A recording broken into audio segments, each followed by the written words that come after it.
नमस्कार मित्रों। सौ जलने के बाद आत्मा के साथ क्या होता है? गांव में पंडित कहते हैं मैं इन्हें स्वर्ग की रास्ता दिखाऊंगा। लेकिन क्या यह बातें सच है या पंडित अपने आप जो विद्वान समझकर लोगों से पैसा ऐंठते हैं, कहते हैं मैं इन्हें स्वर्ग की रास्ता दिखाऊंगा? पर क्या यह सच है या झूठ? आइए सच को जानते हैं। क्या उनके ही श्राद्ध और पूजा पाठ करने से वे तरनी नदी में डाल देते हैं या स्वर्ग की लालच देकर पैसा ऐंठते हैं? तो आइए सच को सुनते हैं और समझते हैं। काफी वीडियो अच्छा होने वाली है। वह हर इंसान इस वीडियो को अवश्य देखिए, क्योंकि इंसान की यह खोपड़ी माने तो खोल सकता है। क्योंकि हर इंसान का जब मृत्यु होता है तो पंडित वेदों पुराणों के अनुसार कहते हैं मैं इसे स्वर्ग के रास्ता की अनुभूति करा रहा हूं, और उसे डर नहीं लगता। वो मरे हुए इंसान से भी दक्षिणा का जो लेते हैं पैसा ऐंठते हैं। आपने भी देखा होगा इसी प्रकार की यह बात। आपने किसी जलती हुई चिता को देखा होगा, सोचा होगा कि यह शरीर राख में बदल रहा होता है, तब वह आत्मा कहाँ खड़ी होती है? क्या वो भी वहीं उसी पास जो खड़ी होती है जहाँ उसके परिवार रोते हुए दिखते हैं? अंतिम संस्कार की आगे बुझने के बाद उस अदृश्य दुनिया में आत्मा के साथ अलग से जो क्या क्या आता है और क्या क्या घटता है, यमदूत उसे तुरंत जंजीरों में जकड़ने आ जाते हैं या 13 दिन काम खत्म होने के बाद शमशान की राख में भटकते हैं। तो आज जानिए संपूर्ण सच्चाई। आज की यह कहानी कोई आम कहानी नहीं, यह मृत्यु की खौफनाक सच्चाई है जिसे सुनकर के आपके भी रुंगटे खड़े हो जाएंगे। इसलिए इस वीडियो को लास्ट तक बने रहिएगा। चैनल पर नए होंगे सब्सक्राइब करिएगा। आइए उस पखंडी लालची पंडित की यात्रा को सुनते हैं, जिसे आपने भी देखे तो आपके आंखों का पर्दाफाश हो जाएगा। आइए ज्ञान और कर्मकांडों के घमंड में सीधा स्वर्ग मिलता है या क्या, सुनते हैं। लेकिन जब चिता की आग ठंडी होती है, उसके सामने उसके असली सच प्रकट होता है, तो आप भी देख करके आपके भी होश उड़ जाएंगे। मृत्यु के सबसे जो गहरे रहस्य है, जो पर्दाफाश उठाने का, वह अत्यंत और शांत जो दिखता है। भगवान विष्णु क्षीरसागर पर विराजमान अपने कृष्ण स्वरूप में जो थे, शेषनाग की शैया पर विश्राम कर रहे थे। संपूर्ण ब्रह्मांड उनकी माया और शांति में लीन थे। तभी वहां उनके परम भक्त और वाहन पक्षीराज गरुड़ देव अत्यंत विचार मग्न होकर, व्याकुल होकर प्रकट होते हैं। वो कहते हैं कि पृथ्वी पर एक मृत शरीर और उसके विलाप करते परिवार को देखकर उसका मन बेचैन हो उठा। वे श्री कृष्ण के चरणों में नतमस्तक जो करते हुए कहा, नारायण, इस सृष्टि पालनहार मृत्यु लोक में हर प्राणी है एक शरीर छोड़ने की बजाय, लेकिन प्रभु मेरा मन आज एक विशेष संयम में है, अत्यंत व्याकुल। मुझे यह बात बताइए कि मनुष्य के शरीर से प्राण निकलते हैं तो ठीक उसके बाद जीवात्मा के साथ क्या होता है? क्या जब उसके परिजन मृत शरीर को देखकर जो घेर कर रो रहे होते हैं, तो क्या वह आत्मा वहीं पास खड़ी होकर सब कुछ देखती है और सुनती रहती है? अंतिम संस्कार में समय जब चिता धुंध करता और अत्यंत राख बन जाता, तो वह आत्मा कहाँ जाता?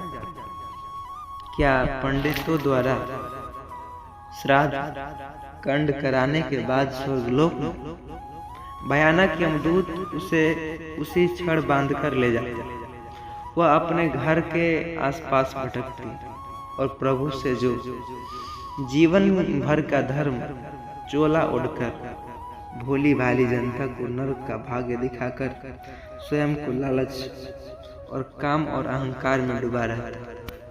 क्या उसकी गति भी एक साधारण मनुष्य है? भगवान श्री कृष्ण ने एक सौम्य मुस्कान के साथ गरुड़ को देखा और कहा अत्यंत गंभीर स्वर में, पक्षी राज गरुड़, तुम्हारे यह प्रश्न तो अत्यंत अवगुण है, क्योंकि संस्कार और संसार में बहुत अंतर है। इसलिए उत्तर जानना सबसे आवश्यक है। मनुष्य के मृत्यु के तुरंत बाद जो समय जीवात्मा के लिए एक भारी भ्रम और पीड़ा का समय होता है, मृत्यु एक ऐसा अटल सत्य है जिसके बाद कोई छल कपट या रटा हुआ ज्ञान काम नहीं आता। तुम्हारे इस गहरे जो संशय को दूर करने के लिए मृत्यु के बाद मृत्यु के उस खौफनाक और एकदम तार्किक सफर को समझाने के लिए आज मैं तुम्हें कोई उपदेश नहीं दूंगा। इसके बजाय मैं तुम्हें पृथ्वी लोक के ऐसे ही महाज्ञानी किंतु अत्यंत अहंकारी, कामी और लोभी पंडित को जो सत्य घटना सुनाऊंगा, जिस सुनकर के आपके भी मन में जो विचार चल रहे हैं उनका उत्तर मिल जाएगा। आपने भी सोच रखा होगा कि अक्सर हमने भी देखा है, पंडित श्राद्ध कराते हैं, दान लेते हैं, कहते हैं स्वर्ग की ओर आपका मृतजन पधारेंगे, पर क्या सच है? कहानी सुनने के बाद सवाल एकदम आपके जो दूर हो जाएंगे, प्रश्नों का उत्तर मिल जाएगा। तो आइए कृष्ण ने बताई वह कहानी सुनते हैं। ऐसी कहानी जो घटना में वर्णन है और सुनेंगे तो आप भी एकदम सन्न रह जाएंगे। समृद्ध नगर में पंडित भद्रकांत नाम का एक व्यक्ति जो पंडित छाव रहता था। उसे वेदों और शास्त्रों पुराणों के श्लोक थे जो कुछ याद थे। उसे महाज्ञानी मानते लोग, उसके चरण स्पर्श करते सौभाग्य समझते, लेकिन उसके संगीत जो थे सुनने आते। सफेद और पवित्र वस्त्र के पीछे एक अत्यंत काला, लालची और जो कामी मन छिपा था भद्रकांता। जीवन भर लोगों के मन में नरक का खौफ बिठाकर उससे डरा डरा कर सोने, चांदी, आभूषण और गायों का दान लिया। उसने कभी किसी भूखे को अन्न का दाना, एक दाना नहीं दिया, किसी गरीब का दया नहीं किया और न ही किसी मृत्यु के समय शोक में डूबे परिवार को तसल्ली देता जब वे सबसे ज्यादा कमजोर होते। अंतिम संस्कार और शांति पाठ के शाम जो उसने धन ऐंठना चालू करता, ज्ञान और अहंकार, धन का लोभ उसे नसों में रक्त की तरह दौड़ता। कहता कब हो ये वेद पूरा कि मुझे धन मिले, उनकी आत्मा की तरह चढ़ा। समय यह चक्र घुमा देता है जब पूरा नगर गहरी नील में था।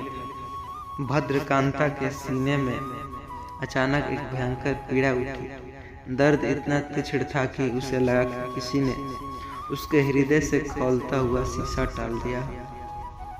गरुड़ जब एक पापी के प्राण निकलते देखा तो आसानी से नहीं निकलते। उसके जीवन के पाप एक एक करके उसके आंखों के सामने प्राण कंठ में आकर अटक जाते।